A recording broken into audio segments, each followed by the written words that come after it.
Multi-21, c'est... Yeah, Multi-21.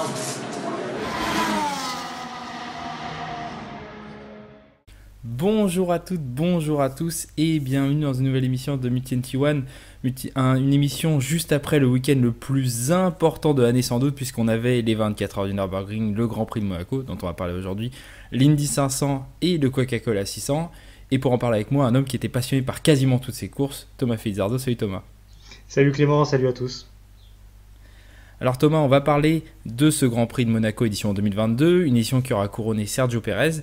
Et déjà, je vais te demander de façon générale, qu'est-ce que tu as pensé de cette édition 2022 en préambule, un Grand Prix de Monaco qu'on craignait vu la largeur des voitures, et la pluie s'est invitée, et finalement ça nous a rendu quelque chose, moi je trouve, assez sympa. Exactement, je pense qu'on avait tous peur, comme tu l'as dit, à cause de la taille des voitures. Et la pluie a amené ce qu'il fallait d'incertitude. Alors on va en reparler un petit peu après, mais on aurait peut-être pu commencer plus tôt, ce qui aurait pu faire un Grand Prix un peu plus sympa et un peu plus long. Mais effectivement, la pluie a joué son rôle, a animé ce Grand Prix, et c'était plutôt une bonne édition de ce Grand Prix de Monaco. Comme souvent quand il pleut, on va pas se mentir, et quasiment que quand il pleut depuis 10 ou 15 ans. Et tu l'as dit, le changement de conditions aussi était très intéressant, et c'est pour ça qu'on aurait aimé avoir une course qui durait un peu plus longtemps en durée effective de course, même si on atteignait quasiment à la limite des 2 heures effectives, parce que c'est ce changement d'adhérence qui nous a changé la hiérarchie au moment où il a fallu choisir la stratégie pour les écuries de tête. Oui, alors c'est ça, effectivement. La hiérarchie n'est pas forcément énormément changée, puisque on avait toujours les mêmes aux mêmes places, à peut-être un petit switch près, notamment entre les Ferrari et les Red Bull, on va en reparler. Et effectivement, la course a été interrompue puisqu'on avait atteint la durée des 3 heures de l'événement, ce qu'on a depuis maintenant quelques années, mais la course en elle-même a duré 1h56. Donc au pire, on aurait fait 2 ou 3 tours, allez, peut-être 4 tours de plus, mais pas plus. Donc le départ retardé a joué, certes, mais pas énormément. Mais c'est vrai qu'avoir quelques tours de plus, ça n'aurait pas été de refus vu le beau spectacle qu'on pouvait avoir en piste. Alors avant de parler de ce qui s'est passé sur la piste, revenons de ce départ du coup décalé, qui a été au départ décalé par rapport à une panne des feux de départ, chose qu'on ne nous a pas précisé sur le moment, donc c'est vrai que tout le monde était un peu dans l'interrogation, et je sais pas toi, mais moi j'ai l'impression de revivre Spa 2021 où il y avait un peu de pluie et tout de suite on a légèrement paniqué. Voilà, c'est ça. Poser la question. Mais finalement, en fait, cette coupure dont on n'a pas été informé, et là on en reparlera quand il faudra parler de comment a été gérée la course, n'a duré qu'un quart d'heure. Et après, ce qui s'est passé, c'est qu'on a fait des premiers tours sous safety car avant de revenir sous régime de drapeau rouge et de ne pas lancer la course. Et je vais te laisser donner ton avis, je donnerai le mien après. Mais est-ce que tu penses qu'après ces premiers tours de safety car, alors que la pluie redoublait d'intensité, il fallait donner le départ? Oui, je pense qu'il fallait donner le départ. Alors déjà, le problème électrique a duré, puisque même après l'accident de Schumacher un peu plus tard, on n'a pas redonné la piste en départ arrêté aussi pour cette raison-là. Mais oui, quand on voit que beaucoup de pilotes de fond de grille, à commencer par Gasly par exemple, qui a fait une course magnifique, chose directement les intermédiaires, ça veut bien dire qu'il n'y avait plus assez d'eau pour les pneus extrêmes, même si les leaders sont restés entre 15 et 20 tours avec ces pneus-là. Mais oui, si des pilotes arrivent à être directement les plus rapides en mettant les intermédiaires, c'est que la piste avait trop séché, et donc on a trop attendu pour donner le départ. Et puis encore une fois, donner le départ du coup quand il était 15h15 à peu près, à ce moment-là, quand tu as dit quand la piste séchait, ça aurait permis, avec des voitures roulant à pleine vitesse, de sécher encore plus la piste, et au moment où la pluie redoublait d'intensité 20 minutes après, on aurait eu un premier changement stratégique. Et tout dépend du circuit, hein. Il y a des circuits où on n'est pas forcément pour aller rouler parce que ça peut être effrayant, comme à Suzuka ou à Spa, mais ici à Monaco, au maximum on était à 200 maximum hors tunnel, 200, 220, c'est pas des grosses vitesses, dans les virages on était à 150 maximum, donc finalement il n'y aurait pas eu de risque réellement, à part un empilement à les courir, mais bon, un empilement ça aurait juste sorti des voitures et puis fluidifié le trafic. Donc au final on se serait retrouvé avec un drapeau rouge, mais comme on s'est retrouvé là, mais avec des tours de course en plus, peut-être un changement de hiérarchie, des pilotes qui s'en seraient très bien sortis sous une pluie intense, et c'est vrai que ces courses là, quand elles sont sans danger, on se rappelle des éditions de Fuji à la fin des années 2000, mais elles sont quand même très excitantes, et c'est toujours très intéressant de voir des pilotes qui qui repousse des stratégies pour pouvoir bénéficier de ces changements de conditions. Ouais, je suis tout à fait d'accord. Tu parlais des courses de Fuji. La même année, à Monaco, il y a eu aussi une belle averse Absolument, tu as qui, raison. de mémoire, n'a pas été interrompue par un drapeau rouge. Ça nous avait donné un des plus gros, un des plus beaux, pardon, Grand Prix de l'année. Non, bah, je suis tout à fait d'accord. On aurait aussi eu le drapeau rouge, je pense, un peu plus tard, mais effectivement, on aurait eu des tours de course. Et comme Magnussen l'a dit, on est des pilotes professionnels. Laissez-nous partir, laissez-nous rouler. Si on sort et on en prend les conséquences. Et ça, on l'a bien vu dans les premiers tours de roue lorsqu'on est revenu avec Latifi et Stroll qui nous ont bien prouvé que si on sort, on sort. Et voilà. On passe à la course et donc à cette victoire de Sergio Pérez et de Red Bull. Et pourtant, Ferrari avait toutes les cartes en main. Alors, je vais te laisser en parler puisque c'est une écurie qui est chère à ton cœur. Mais est-ce que Ferrari a eu raison? Est-ce que Ferrari pouvait faire autrement que de calquer ces deux pilotes sur la même stratégie? Oui, oui, et Ferrari a fait n'importe quoi. Et d'ailleurs, Charles Leclerc l'a dit, Mattia Binotto l'a dit aussi, mais je ne comprends pas qu'ils soient partis pour mettre leurs œufs dans le même panier et au final, au dernier moment, retourner leur veste et changer d'avis. Pourquoi je dis ça? Quand Pérez pite à la fin du tour 16, ça fait déjà 14 tours que Gasly est sur des pneus intermédiaires et ça fait presque 10 tours que Gasly est le plus rapide en piste et on voit que Gasly nous sort des dépassements du futur sur Zhou Guanyu, sur Daniel Ricciardo, etc. Donc on a déjà l'info comme quoi les intermédiaires sont plus rapides puisque à ce moment-là, vers le tour 10 déjà, Gasly est 2, 3, parfois 4 secondes plus rapide que les leaders qui sont en wet. Donc on a déjà l'info. À partir du moment où tu as deux voitures en tête et que tu es poursuivi par tes deux opposants au titre, je pense que c'est pas une mauvaise idée de dire que si un des deux derrière toi rentre, avec une des deux voitures tu couvres. Peu importe, on s'en fout, c'est pas le sujet. Y a pas de Ferrari n'a pas défini de numéro 1 et de numéro 2, donc tu choisis un des deux pilotes pour couvrir la stratégie de Pérez. Donc au tour 16, quand Pérez s'arrête, au tour 17, il doit y avoir une Ferrari qui s'arrête. Sainz veut rester avec les pneus pluie jusqu'à ce que la piste sèche assez pour mettre les pneus slick. Très bien, dans ce cas, il faut faire rentrer Leclerc au tour 17. Et en fait, Leclerc rentre seulement au tour 18, comme Verstappen. Et au tour 18, il a déjà perdu 14 secondes en 2 tours sur Verstappen. Il perd à peu près 7 secondes par tour. Sur Pérez, pardon. Il perd 7 secondes par tour, et quand il ressort des stands, il a 5 secondes de Pérez. Donc en fait, en rentrant au tour 17, il ressortait juste devant Pérez, et il avait encore la tête du Grand Prix. Et après, il s'arrangeait avec Sainz pour savoir qui repartait devant entre les deux. Et ça, c'était une autre affaire. Mais voilà. Ferrari a perdu la course à ce moment-là, dans un premier temps. Mais ils auraient pu, avec Sainz, essayer de rectifier le tir et avoir quand même la tête de la course. Ils sont tombés malheureusement sur une Williams, en l'occurrence celle de Latifi, qui a mis toute la montée et même quasiment jusqu'à Mirabeau pour laisser passer Sainz. Alors qu'il était Jusqu'après même, inquiet. jusqu'avant le tunnel, il l'a laissé passer avant le tunnel. D'accord, ouais. C'est encore plus loin que ça, ouais. Alors qu'il avait les drapeaux bleus depuis le départ. Et ensuite, quand les deux Ferrari s'arrêtent pour passer au pneu sec, donc il y a ce double stack qui est mal orchestré puisque Leclerc arrive trop tôt. Il n'a pas assez d'écart avec Sainz, contrairement aux Red Bull qui ont 5 ou 6 secondes d'écart, donc ils peuvent faire un double stack sans problème. Il n'y a que 3 secondes entre les Ferrari, donc Leclerc doit attendre. Et c'est la panique totale. C'est même pas la confusion, c'est la panique, puisqu'on dit à Leclerc de rentrer. Et au moment où il s'engage dans la voie des stands, on lui dit de sortir. Et donc là, Leclerc pète un câble, il n'y a pas d'autre mot. Il devient foudrage et on le comprend.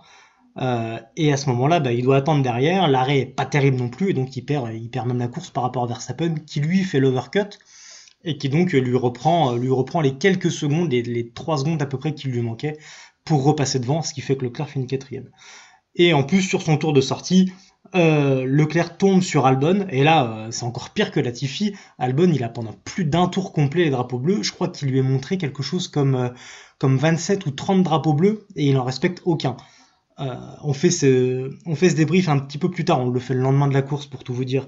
Donc entre-temps, on a eu des déclarations de course. Et Albon qui dit ce matin qu'en fait il pensait que c'était plus rapide pour les deux, je suis désolé mais c'est scandaleux. Quand t'es dans une Williams, je veux pas du tout discréditer Williams, mais quand t'es dans une Williams qui de base est en dehors du jeu, quand tu es sur des pneus qui sont pas adaptés et quand tu as un leader derrière toi qui se bat, 1 pour la victoire, 2 pour le championnat du monde, tu laisses passer, tu attends pas un tour et 30 drapeaux bleus pour laisser passer en te justifiant que c'était plus rapide comme ça, alors que Leclerc perd 4 secondes dans l'aventure. Donc ça, c'est complètement honteux. Donc Ferrari a merdé, pour parler franc. Au moment de rentrer, enfin ils n'ont pas couvert Pérez, alors ça c'était la première erreur, et quitte à pas couvrir Pérez, il fallait laisser les deux jusqu'au pneu slick, et je pense qu'ils auraient pu au moins avoir une voiture devant, en tout cas ça aurait été beaucoup plus proche, et ensuite ils n'ont pas eu de chance avec les Williams, mais aussi ils ont paniqué de leur côté quand il fallait faire le double stack, donc vraiment un gros constat d'échec pour Ferrari qui avait la meilleure voiture, qui avait sans doute le meilleur pilote ce week-end. Je pense que Leclerc et la Ferrari étaient largement au-delà de tout le monde sur le dernier tour. Il aurait remis le dernier tour de qualif, s'il n'y avait pas eu le drapeau rouge, il aurait remis 6 dixièmes à tout le monde et tout le monde aurait été calmé, donc il n'y avait pas de doute là-dessus. Donc malheureusement, ça fait 2 courses d'affilée où Leclerc perd des gros points, et au championnat, il se retrouve avec seulement 6 points d'avance sur Pérez, et il est 7 points derrière, ou 9 points pardon, derrière Verstappen, alors que Sainz est largué. Donc ça commence à devenir compliqué pour la Scuderia et pour Leclerc si on veut se battre pour le titre, et il va falloir choisir un numéro 1. Alors, excuse-moi, j'ai beaucoup parlé, j'étais très passionné par le sujet. T'as tout résumé. Je barrais mes points 1 à 1 à fur et à mesure que tu me disais, ça m'arrange, tu fais le boulot à ma place. Mais comme tu as dit très justement, en fait, c'est soit tu prends le fait que tu aies les deux pilotes l'un derrière l'autre, c'est la situation théoriquement idéale, parce que soit tu prends le risque total pour Leclerc en disant, étant donné qu'il est en tête, on joue la win, et avec Sainz, tu couvres dès le départ, comme tu as dit. Soit tu anticipes Leclerc en disant on lui fait la stratégie la plus safe. Et avec Sainz, on essaye une course à risque. Mais tu peux pas faire une stratégie d'entre-deux comme ils ont fait. C'est pas possible. Alors tu as dit, ils n'ont pas eu de chance avec les Williams et Williams ou pas. De toute façon, t'es dernier. Tu as une stratégie qui était absolument explosée. Parce que pour être dernier à ce moment-là, sachant les stratégies qu'ont eu Mick Schumacher, qu'ont eu Guan Yu et qu'ont eu Yuki Tsunoda, pour arriver à être derrière eux, fallait quand même réussir à se planter monumentalement, et c'est ce qui s'est passé pour Alex Albon. Tu peux pas Albon jusqu'au tour 18, il est en full wet. Non mais c'est ça. Donc tu peux pas gâcher la course comme ça d'un des leaders, surtout à Monaco. Il y avait au moins 3 endroits pour s'enlever avant l'endroit où il s'enlève. Même rien que dans la montée, hein. Dans la montée, tu peux te mettre sur le côté. Il y a des pilotes qui l'ont très bien fait pendant le Grand Prix. Donc là-dessus, t'as absolument raison. Mais les principaux coupables, c'est Ferrari, et je retire pas un mot de ce que t'as dit. On l'a vu arriver gros comme une maison lorsqu'ils ont commencé à retarder l'arrêt de Sainz alors que les Red Bull s'arrêtaient. Pour le faire s'arrêter, pour faire arrêter Leclerc, alors que c'était plus le moment, qu'on était dans cet entre-deux où soit tu le faisais arrêter avant pour bénéficier du gain des intermédiaires, soit tu le retardais jusqu'au moment où on passait en slick, et ce double arrêt qui est complètement malheureux, et qui ce que tu perds, le gap que tu perds, alors que si tu avais dit avant à Leclerc de faire un tour en plus, tu ressortais derrière Verstappen, et là tu ressors derrière parce que tu as dû piler une seconde derrière Sainz qui s'arrêtait, et tu perds non seulement tu perds la victoire, mais tu perds un double podium. Donc au final, tu marques. C'est mathématique, hein, mais quand tu es 2 et 4 et que ton adversaire est 1 et 3, il marque plus de points à la fin. Point. Et du coup, au championnat, tu l'as dit, tu perds, et c'est malheureux. Ferrari est 36 points derrière Red Bull au championnat. Et effectivement, comme tu as dit, Verstappen fait un tour de plus, et donc c'est ce qu'aurait dû faire Leclerc, et il serait resté devant Verstappen, ils auraient fait 2 et 3. Mais là, la stratégie de Sainz, là où je suis pas... Allez, je vais mettre un tout petit bémol sur ce que tu as dit, si tu me permets. Elle est pas foireuse si on l'applique à Leclerc. Parce qu'au moment où on s'arrête, Leclerc a quelque chose comme 5 secondes et demie d'avance sur Sainz, et ensuite Pérez est encore 2 secondes derrière et Verstappen 2 secondes derrière. Donc avec ce match-là, la stratégie pouvait marcher pour Leclerc. Il fallait la donner au leader, ouais. Enfin, fallait donner à celui qui était premier, ouais, c'est ça, absolument. Et c'est pour ça que je pense que la deuxième voiture devait être là pour couvrir. Et à partir du moment où Pérez rentrait, il fallait rentrer. Alors peut-être qu'on aurait eu tort. Peut-être qu'on aurait eu tort et que Sainz serait sorti derrière, hein, peut-être. Mais au moins, ça valait le coup de tenter, je pense. Et là, le fait d'avoir rien tenté et d'avoir pris la plus mauvaise décision de A à Z, puisqu'on est rentré entre deux et puis on est re-rentré, etc., ça les a tués, et ça a fait le fiasco dont on parle actuellement. Non, mais ce qui est dingue, c'est que ça fait quand même des années qu'on parle de quand tu as 2 voitures pour jouer la gang, tu couvres avec l'une des deux. C'est ce qui s'est passé avec Bottas, c'est ce qui s'est passé avec Pérez. C'est pour ça que le duo Leclerc-Vettel ne fonctionnait pas forcément très bien. Et là, tu as cette chance inouïe et tu n'y arrives pas sur les terres de ton pilote qui est, on va pas dire ton leader parce que c'est pas ton leader officiellement, mais c'est ton pilote le plus ancien dans l'équipe. Au championnat, il n'y a pas match, hein, c'est le leader. De très Pour l'instant, loin. c'est le leader, tu vois. Mais je dis que c'est pas le leader officiellement Oui, parce qu'ils ont dit qu'ils n'avaient pas de comprends. numéro 1 et voilà, toutes ces histoires-là. Mais voilà, non, c'est.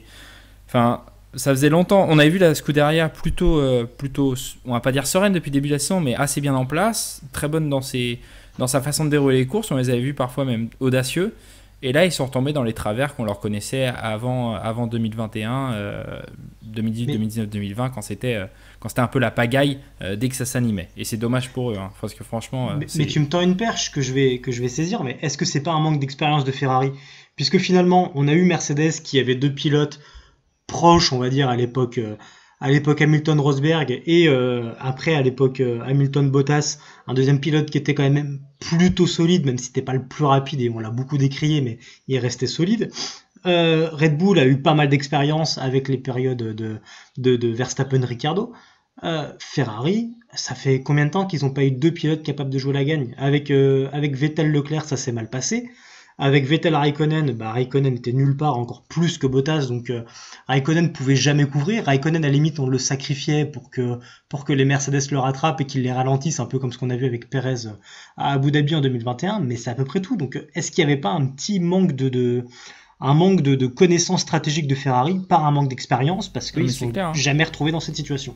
Tu l'as dit, sur les 10 dernières années, la seule année où ils ont eu deux pilotes qui étaient capables de se battre pour la gagne à chaque course, c'était Leclerc-Vettel en 2019. Et comment ça s'est terminé? Le premier accrochage entre deux pilotes Ferrari sur une même course de l'histoire. Enfin, voilà. Ouais. Donc tu peux pas. Enfin, effectivement, tu as raison, il leur manque de l'expérience là-dessus. Tant qu'on est dans les stats, Vas-y. donc à Monaco, Ferrari a fait la première ligne et n'a pas converti en victoire. Et c'est la première écurie à faire ça à Monaco depuis Ferrari en 2008 avec Massa et Raikkonen. Voilà. La stat qui fait mal, mais quelque part fidèle aux traditions. Voilà, c'est l'écurie qui écrit l'histoire de la F1 dans tous les sens. Exactement. Je te propose de continuer sur cette lignée Ferrari, pilote Ferrari, avec Mick Schumacher, avant qu'on parle de la direction de course, des pénalités, de tout ça, mais de parler un peu du week-end de Mick Schumacher qui a quand même réussi à nous faire un magnifique tassage sur Albon à Mirabeau durant la course, puis c'est sorti encore une fois à la piscine. Un abandon qui va coûter très très cher à son écurie. On rappelle qu'on est en année de budget capé, on rappelle qu'on a 100 millions, que Schumacher, là la voiture, le châssis est détruit, donc ça va être très compliqué ça va demander beaucoup de ressources. Et tout de même, on a eu l'Arabie Saoudite. Il y a quand même pas mal de carbone dépensé cette année par Mick Schumacher, pas mal d'erreurs aussi sur la piste. On l'a dit avec celle sur Albon, pendant que des pilotes comme Gasly montrent leur agilité à Mirabeau et leur capacité à dépasser. Ça fait un moment quand même que Mick Schumacher est dans l'œil du cyclone, et cette course-là, ça n'a pas du tout arrangé.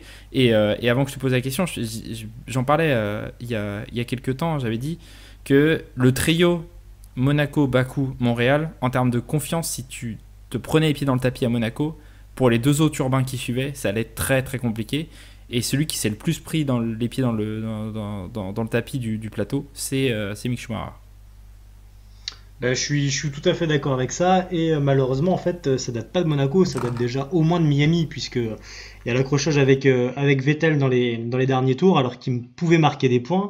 Ensuite, on l'a dit la semaine dernière, à Barcelone il était nulle part en termes de rythme, et là week-end moyen, je sais plus combien il se qualifie, il fait un fond de Q2 je crois, quelque chose comme ça, donc pas terrible, et jusqu'à son accident. Alors j'ai pas vu la passe d'armes avec Albon. On me l'a vanté, mais on ne me l'a pas trouvé, donc j'ai pas pu la voir. Mais je te fais confiance à 100% là-dessus. On l'a pas vu. Il fait cette erreur qui me paraît un peu étrange. Je pense qu'il est un tout petit peu trop à gauche. Et il doit mettre une roue dans une partie un peu humide, et ce qu'il envoie dans le rail, puis dans le mur. Mais effectivement, ça fait beaucoup.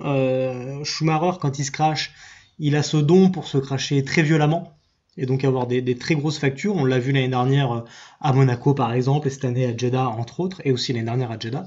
Comme quoi l'histoire se répète, donc on attend un crash au Grand Prix de France en qualif. Non, mais blague à part, oui, il a une belle ardoise. On a vu la réaction de Magnussen tout de suite qui s'est dit mes Evo, elles vont pas arriver tout de suite. Alors que Haas avait déjà dit qu'ils allaient être un petit peu en galère cette année là-dessus. Euh, donc je pense qu'il n'est pas en confiance. Il était déjà pas trop en confiance l'année dernière alors qu'il était largement devant Mazepin. Et maintenant qu'il est derrière Magnussen, son équipier, j'ai l'impression que sa confiance en a pris un coup et que ça va pas aller en s'améliorant. Et donc il faut Bon, vite qu'il redresse la barre. Comment, je sais pas, mais il faut qu'il trouve quelque chose rapidement parce que je vais pas dire que ses jours en F1 sont comptés, mais en tout cas c'est son avenir dans une belle écurie. Là, les jours sont comptés. ouais, absolument. Ouais. Et tu parlais de son année 2021, mais Mick Schumacher, c'était le seul pilote dont les dégâts étaient estimés à plus de 4 millions d'euros l'an dernier. Donc sur un budget plafond de 100 millions, c'est facile à calculer, ça fait 4% à lui tout seul de ce budget. Un 25e d'un budget, c'est énorme, juste pour les crashs d'un pilote. L'an dernier, il était déjà loin devant Mazepin et loin devant tout le monde. Et là, cette année, je pense que si on fait le point après cette course, j'ai pas l'impression que quelqu'un puisse s'approcher de lui, vu la violence des crashs qu'il y a eu à Jeddah ici, et puis et tu l'as dit, ces petits bouts de carbone en moins ici et là, à Miami. Voilà. Enfin, même dans l'équipe, tu vois, je sais pas comment ça se passait avec Magnussen, parce que Magnussen, qui avait l'air d'être plutôt un bon leader depuis le début, là il savait pas que des caméras le filmaient au moment où il voit le crash, et vraiment tu le vois, il est un peu en colère par rapport à ça, quoi, par rapport à cette bévue d'un Schumacher qui n'avait rien à jouer à ce moment-là, qui était très loin des points, et qui fait perdre de précieux dollars à l'écurie. Ouais, je suis d'accord. La réaction de Magnussen, elle est honnête et il pense directement à ses évolutions. Alors justement, puisqu'on parle du crash de Schumacher, c'est le temps d'arriver à la direction de course. Une direction de course qui, à ce moment-là, a mis beaucoup de temps à mettre un drapeau rouge alors que les Tech Pro étaient sur la piste. On se rappelle qu'en 2013, pour le crash de Maldonado, c'était arrivé au tour d'après. Bon, alors c'était dans un virage où les Tech Pro étaient encore plus sur la piste, on le concède, et la voiture était dans les Tech Pro. Mais là, on avait quand même une voiture coupée en deux et des Tech Pro sur la piste. Et ça a mis quelques tours à arriver, ce drapeau rouge. On a eu cette pénalité pour Ocon. Enfin, l'absence d'une pénalité, tu vas l'évoquer pour Verstappen. Est-ce qu'il fallait en mettre une ou non? En tout cas, un manque de communication globale de la direction de course qui finalement... on avait loué la direction de course sur les 2-3 premiers Grands Prix où c'était très bon.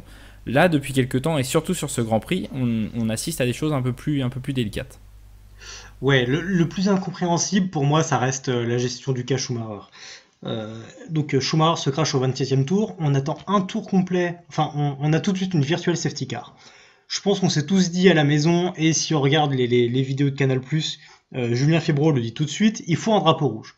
On attend un tour pour mettre une safety car, et ensuite on passe 3 tours sous safety car avant de mettre un drapeau rouge. Donc au total il y a 4 tours avant qu'on ait un drapeau rouge, alors que tout le monde a dit il faut un drapeau rouge. Et c'est normal, la voiture elle est coupée en deux, on a la boîte de vitesse d'un côté, on a le reste du châssis de l'autre, la barrière en Tech Pro elle est explosée, je vois pas comment on peut attendre 4 tours, surtout quand on est un directeur de course expérimenté, on peut pas attendre 4 tours pour mettre un drapeau rouge. Ça c'est le premier truc. Je sais pas si tu veux ajouter un mot là-dessus, mais moi Non, c'est non, vraiment non, un truc qui m'a choqué. on a tout dit, et encore une fois, ça nous a tellement rappelé le crash de Maldonado en 2013 que Oui, pour tout le monde immédiatement, c'était drapeau rouge direct, il n'y avait pas de débat, et en plus, ça aurait permis de relancer la course après, parce que de toute façon, on savait que la limite finale de la course, c'était la limite totale de temps du départ à l'arrivée, et pas la limite totale de course, donc ça n'aurait rien changé qu'on soit sous drapeau rouge ou virtual safety car. La limite ne bougeait pas. La limite finale, oui, c'était toujours 18 heures. Donc là-dessus, il n'y avait pas de raison sportive de ne pas mettre de drapeau rouge. exactement. Ensuite, tu l'as dit, la pénalité d'Ocon, alors, sur cette manœuvre-là, je la comprends pas. Il y a d'autres manœuvres où on peut se poser la question. Il y a un petit tassage dans le mur juste avant Sainte-Dévote. Là, on pourrait se poser la question. Même si les conditions sont pas faciles, on pourrait se poser la question, mais c'est un extrait qu'on n'a même pas vu en live, et je suis même pas sûr que les directeurs de course étaient au courant de ça. Si on regarde vraiment la touchette dans le premier virage, hein, au niveau du point de corde, c'est incompréhensible pour moi, déjà parce que Hamilton est derrière. Quoi qu'on en dise, Hamilton il touche la roue arrière, donc il est derrière, il est même pas à côté. Effectivement, Ocon se rabat, mais c'est son virage, Hamilton est derrière, c'est à lui d'anticiper, et il a largement la place pour couper. On a vu aussi à Miami, je crois que c'était avec Stroll, Alonso dans la même position qu'Hamilton, donc qui plonge sur la voiture de devant, mais qui touche au niveau de la roue arrière, c'est Alonso qui est pénalisé. Donc là, il y a clairement un manque de constance de la direction de course. On peut pas avoir une décision à géométrie variable. Alors en plus là, je pense que c'est complètement un hasard, mais c'est 2 fois les Alpines qui sont pénalisés alors qu'ils sont chacun dans un rôle et dans l'autre. Mais je pense que c'est un pur hasard. On va pas commencer à être conspirationniste là-dessus. Mais il y a vraiment un manque de constance. Et si c'était arrivé à Alonso, on aurait eu Monsieur Alonso qui aurait quelque chose à nous prouver pendant les 5 premiers Grands Prix. Ça aurait été insupportable. Donc heureusement, ça arrive sur Ocon qui quelque part a rien à prouver. Mais il faut que la direction de course soit plus constante. Je suis d'accord avec toi. Et puis, ouais, pour revenir sur cette action Ocon-Hamilton, moi j'ai l'impression que c'était plus la bataille globale qu'on jugeait en fait, et pas seulement cette action-là. Et sur la bataille globale, comme Ocon a été plusieurs fois très rugueux, très à la limite, à la première touchette, je pense que la direction de course a essayé de stopper ça et de dire bon bah écoute, voilà, c'est on met une pénalité tout de suite. Oui. Vas-y. Peut-être, mais ça fait un précédent. Parce qu'on n'a jamais sanctionné un pilote pour l'ensemble de son œuvre. Même à l'époque Verstappen, on mettait des pénalités sur le coup, et même des fois il aurait fallu des pénalités, on les a pas mis. Et on n'a jamais sanctionné un pilote pour l'ensemble de son œuvre. Et là, si on commence à faire ça, ça me pose pas de problème. Mais je suis pas sûr que Ocon, ce dimanche à Monaco, était le plus légitime pour inaugurer ça. Non, c'est ça. Et tu l'as dit, ça crée un précédent, et c'est toujours ce qui est compliqué avec la différence avec la direction de course. Et on rappelle que les personnes qui étaient là, c'est ceux qui étaient sur la finale du WEC l'année dernière, où il y a eu cette magnifique bataille où Alessandro Pierguidi, pour gagner le titre, a tout simplement poussé la Porsche dehors. On n'a rien dit, ça a créé un précédent. Et lorsqu'il a fallu après juger 3 semaines plus tard la finale d'Abu Dhabi pour la F1, qu'en veux-tu faire puisque tu as créé un précédent? Et encore une fois, les mêmes personnes font cette chose-là. C'est pour ça qu'on disait tout à l'heure, c'est pas qu'on regrette Michael Masi, hein, très loin de là, mais la direction de course en début d'année nous avait fait des très bonnes choses, et là ça commence un peu à se compliquer. Et le fait qu'on va enchaîner les courses va peut-être pas les aider à sortir la tête de l'eau, bien qu'ils soient en rotation, hein, bien évidemment. Mais ouais, ça crée un précédent, et moi j'ai trouvé ça plutôt injuste à la première touchette, alors que très sincèrement, tu l'as dit, là où est la voiture d'Hamilton, c'est pas qu'il est plus en tort qu'Ocon, mais c'est un fait de course en fait. Donc, oui, exactement. Donc c'est du let them race, et puis voilà, et puis ça frotte, mais bah oui, ces voitures sont plus larges qu'avant, mais d'un autre côté, certains pilotes nous ont prouvé qu'on pouvait dépasser à cet endroit-là. Donc l'un dans l'autre ne va pas créer un précédent qui va empêcher après les pilotes de se battre en piste, et qui va faire que un pilote ne va pas oser défendre, puisqu'au bout du 4e ou 5e de la 4e ou 5e défense, on va lui dire bah, pour l'ensemble de ton œuvre, là tu as touché une fois, t'es pénalisé. Ça risque de créer des précédents, et certaines écuries vont justement aller se plaindre de ça en disant regardez, il nous a tassé 3-4 fois, il a touché une fois, il faut lui mettre une pénalité. Et ça, c'est très dangereux. C'est ça, et c'est exactement pour ça que la philosophie Let Them Race a été créée. C'est pour laisser les pilotes se battre, hein, c'est dans le nom, pour éviter de pénaliser au moindre contact, et pour que les pilotes n'osent pas attaquer, même si parfois c'est pas toujours très bien encadré, on va dire. Et d'ailleurs, pour revenir sur les directeurs de course, tu as mentionné Michael Masi et Eduardo Freitas, mais celui qui est en alternance avec Eduardo Freitas, c'est Neil Vitic, qui est toujours d'ailleurs le directeur du DTM. Et la finale du DTM aussi a été un petit peu marquée par une polémique avec des rixes entre les Mercedes et les Audi. J'ai plus les noms en tête, donc je veux pas dire de bêtises. J'ai le nom de Lucas Sauer en tête, mais je veux pas dire de bêtises. Mais en gros, il y a eu un dive bomb de l'espace, mais complètement fou, au premier virage au Norrisring. Si vous voyez pas ce que c'est le Norrisring, bah c'est une grande ligne droite, et au bout il y a une épingle en ville. Et donc il y a eu un strike complet qui n'a pas été jugé, et au final ça a fait comme en WEC. Donc on a des directeurs de course qui sont, je pense, sous les feux des projecteurs, qui ont tous un passif, et qui pour l'instant, je vais pas dire qu'ils aggravent leur cas, mais en tout cas ils se font pas forcément une bonne presse en F1, alors qu'ils étaient plutôt appréciés, en tout cas Freitas était plutôt apprécié en WEC. C'est ça, ouais, on est d'accord. Et de mémoire, tu voulais parler de Kevin Van Der Linde, qui nous a fait un magnifique dive bomb Van der Lee, oui, tu as raison. sur Liam Lawson lors de la dernière course. Tout Oui, à non, fait. mais je n'en rien à ce que tu dis, effectivement, et il va être intéressant de voir comment la F1 réagira sûrement à la mi-saison, au moment du break estival, lorsqu'il faudra faire un petit premier bilan, parce qu'il y aura des choses à corriger, des très bonnes choses, mais il y a aussi des choses à corriger, faut faire attention à ce genre de course, en fait. Il faut surtout éviter de recréer d'autres précédents et mettre tout de suite les choses au clair en disant ok, bon, sur Ocon, peut-être que ce n'était pas forcément nécessaire, ou peut-être qu'on ne refera Mais plus comme ça. ouais, mais avec deux directeurs de course en alternance, je C'est pense aussi qu'on le aura problème. forcément des cas comme ça. Je suis pas C'est ça. contre le fait qu'il y en ait deux. Il pourrait y avoir un directeur de course et un co-directeur de course, quitte à les échanger d'une course à l'autre. Mais là, les deux sont jamais ensemble en même temps. Et donc, tu vois, tout à l'heure, on parlait de Miami avec Alonso. Je sais plus si c'était lequel des deux était là à ce moment-là. Donc, pas Je peux forcément même la pas même dire, parce qu'il y avait, vision. en plus, il y en avait un des deux qui était covidé, donc... Mais les deux étaient covidés une semaine avant Ah et je oui. sais pas comment ça s'est fini. J'ai pas l'info. Mais voilà, je pense qu'on aura d'autres cas comme ça parce que le fonctionnement fait que c'est pas tout à fait sain et pas tout à fait pérenne, je pense. Parce qu'on a eu un Charlie Whiting qui a été là à 30 ans, et ben à chaque fois on avait Charlie Whiting et d'une semaine sur l'autre c'était à peu près constant.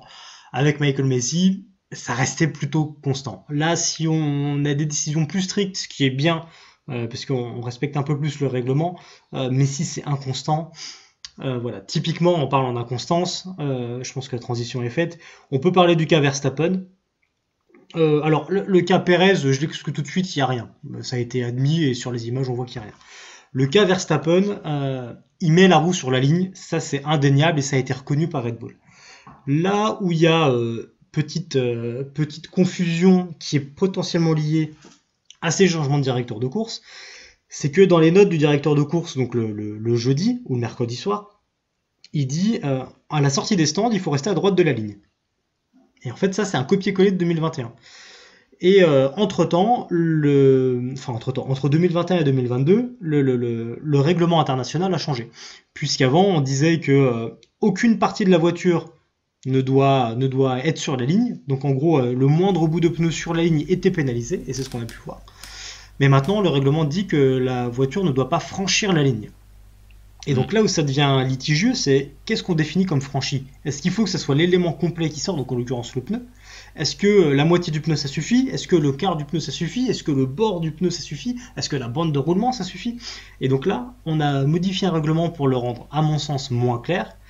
Et donc ça crée forcément un débat, et ça crée la situation dans laquelle on est, où Ferrari a posé réclamation, et je pense que ils étaient légitimes sur cette réclamation, au moins Oui. pour avoir la clarification, et comme ça au moins, encore une fois, ça crée le précédent, et vu que le règlement a changé, on fait un cas d'école de ce cas-là, et au moins on reste constant après. Si maintenant on dit on est toujours comme ça me dérange pas. C'est vrai que j'ai, on va dire, l'ancien mode de pensée, j'ai été habitué à des décisions très extrêmes, on en parlait tout à l'heure, mais entre nous, mais les plus anciens se rappelleront de Ralf Schumacher en 2002 qui a un micro bout de pneu sur la ligne et qui prend un drive-through.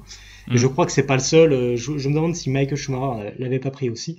Enfin bref. Donc ça c'était un cas vraiment très extrême. Mais bon, maintenant si on dit il y a une certaine tolérance, pourquoi pas. Après Verstappen dit dit à demi-mot qu'il le fait exprès parce que il en a besoin pour rester devant Verstappen, devant Leclerc, pardon. Bon, voilà. Si on est constant à partir de ça me dérange pas. Mais je pense que là on a tous été surpris du changement de règlement et de l'incohérence des notes du directeur de course. Et je pense que là où il faut être très clair, c'est qu'il faut mettre une limite qui soit binaire. C'est-à-dire que la précédente limite, c'était pas du tout de pneu qui franchit la ligne pour ne pas être sanctionné. Et là, je pense qu'il faut faire comme pour être track limit, c'est-à-dire qu'il faut, pour être considéré hors ligne, que l'intégralité du pneu soit sanctionnée. Parce que si on commence à mettre une limite qui est entre les deux, on n'aura jamais la bonne limite parce que selon la frame que tu prends, tu vas dépasser ou non. Donc, il faut qu'on définisse. Moi, j'aimais bien l'ancienne règle, hein, j'ai rien contre ça. Après, celle-là, bon, je peux la comprendre sur les circuits comme le Red Bull Ring par exemple, où la sortie des stands est parfois un peu piégeuse. Mais dans ce cas, il faut définir tout de suite qu'à partir du moment où l'intégralité du pneu avant franchit la ligne, c'est terminé, c'est pénalité.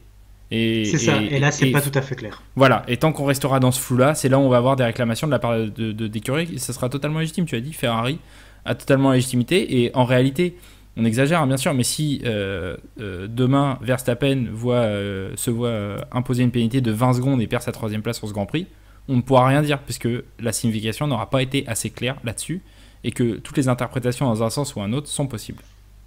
Par contre, ce qui me gêne, c'est de laisser de la latitude sur, on va dire, c'est une extension de la pit lane, on reste dans la voie des stands, à la sortie de la voie des stands. C'est pas une zone de course pour moi, c'est une zone de sécurité. Ouais, d'accord. On peut pas, ça doit pas être une zone où on doit aller chercher le dernier centimètre, le dernier millimètre pour aller chercher 1, 2, 3, 4, 5 dixièmes et gagner la course ou pas. Et je pense que là, on s'expose à un jeu dangereux et on va perdre l'aspect sécurité lié à l'entrée et à la sortie des stands. Et quand tu penses à certains circuits qu'on va retrouver cette année comme Singapour, vu comment est cette sortie-là, tout en courbe, ça va être, si on ne définit pas avant cela, on va avoir beaucoup de pilotes qui vont essayer de gratter pour justement, tu l'as dit, pour reprendre des millièmes, et ça va pas le faire. Abu Dhabi, s'il y a un finish pour le championnat, Abu Dhabi, on va l'avoir, c'est sûr. Ça, c'est clair. Pour terminer cette émission, j'aimerais quand même qu'on dise un petit mot sur le vainqueur, Sergio Pérez, qui il y a 2 ans n'avait pas remporté de Grand Prix de son immense tout le long de son immense carrière, et qui là on est à 3, dont le Grand Prix de Monaco quand même. C'est assez beau, et mine de rien il en est quand même à plus de victoires sur urbain que sur routier. Ne l'oublions pas. C'est vrai, mais je vais même aller plus loin, c'est que Pérez a réussi sa saison. Il a gagné Monaco, il a fini sa saison, il a gagné sa saison, je pense. Si tu dois en gagner une dans l'année, autant gagner Monaco, et j'ai envie de dire autant de gagner avec la manière, puisque Pérez a rien à se reprocher.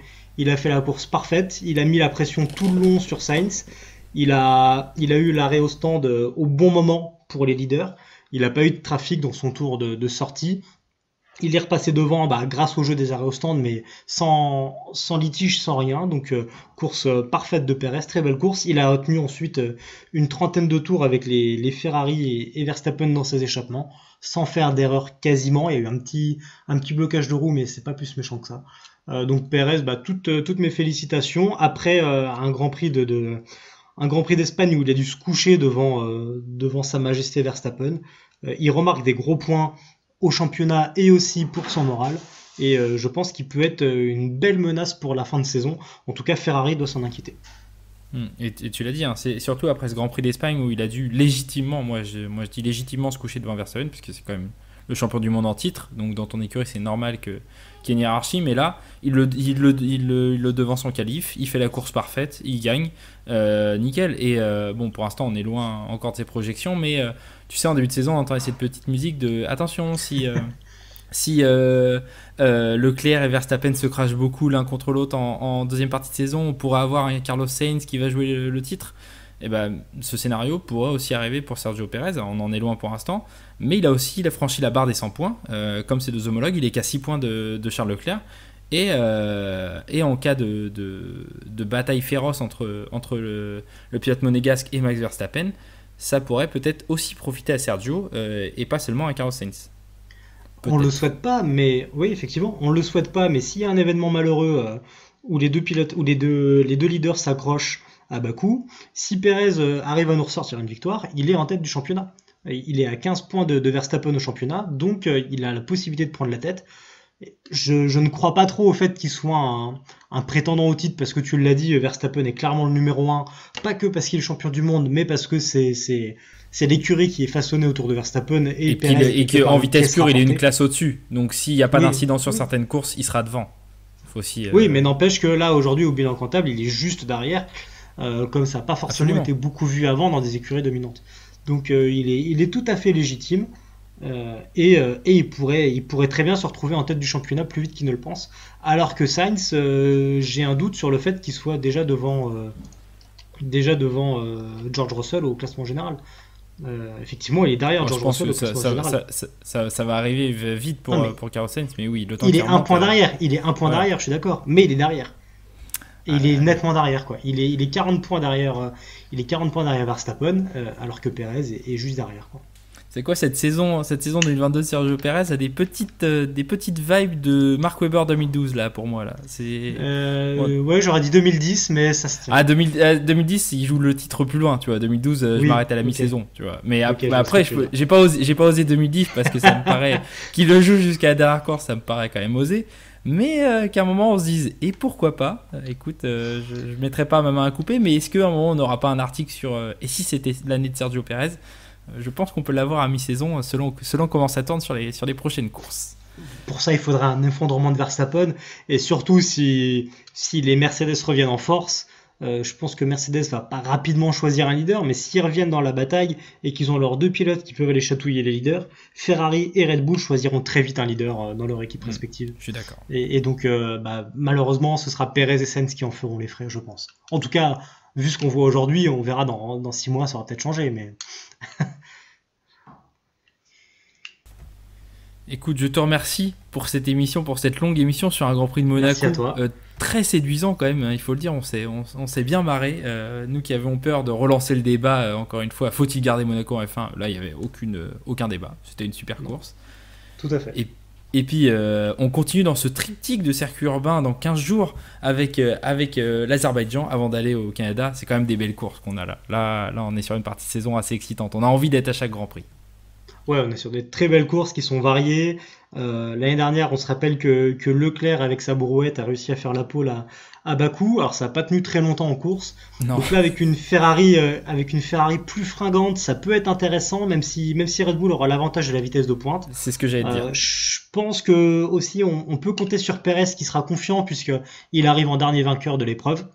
Donc il aura naturellement cette confiance-là. Et en plus, vainqueur du dernier Grand Prix. Donc il les cumule. Hein. Il est dernier vainqueur de Bakou et vainqueur du dernier Grand Prix.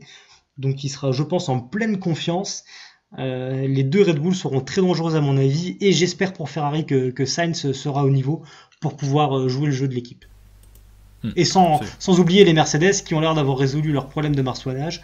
Donc à voir comment ça va se passer sur un circuit en ville. Mais ils peuvent jouer les troubles faits. Absolument. Mais écoute, je te remercie. Puis et ça, on en parlera dans 15 jours. Et absolument, on en parlera dans 15 jours. Bonne journée à tous. Bonne journée à tous, au revoir.